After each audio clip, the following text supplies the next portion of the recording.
Hello and welcome to our channel. For today's video, I'm going to teach you how to delete Roblox t-shirts you made. Before we started, please don't forget to like and subscribe and click the notification bell for you to be updated to our latest tutorial videos. Without further ado, let's now begin.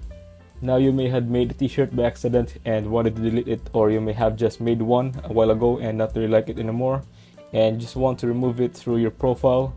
Today we're going to be looking at the Roblox settings and seeing if it is actually possible to delete the Roblox t-shirt. So let's jump into it. As you can see here, I've made a t-shirt. However, I made it wrong, so we're going to go into settings here and try and see if you can delete it and then remake it again correctly. So when you're on this page, if you click create up here, you'll be taken to this create a part of Roblox. And now if you go to avatar items, here's where we can actually make the t-shirt. So maybe you can make classic t-shirts and classic pants, and here we can see the t-shirt that we have created. Now I was looking everywhere for an option to delete this, and even right here I thought there would be an option to delete this, but as you can see, all it says is open a new tab, copy URL, copy asset ID, and copy asset URL.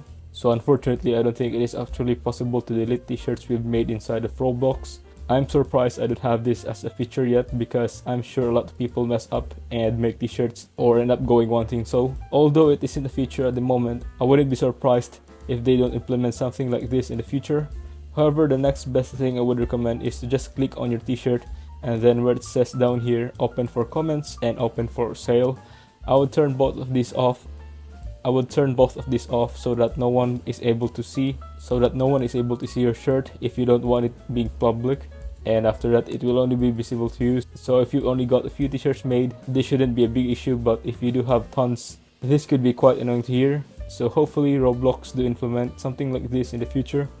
So once you have changed those settings, you can just click save changes, and that is the best thing you're going to get for now. If you found this video helpful, leave a thumbs up, share it to your friends, and hit the subscribe button. Thanks for watching, and I'll see you soon in the next video.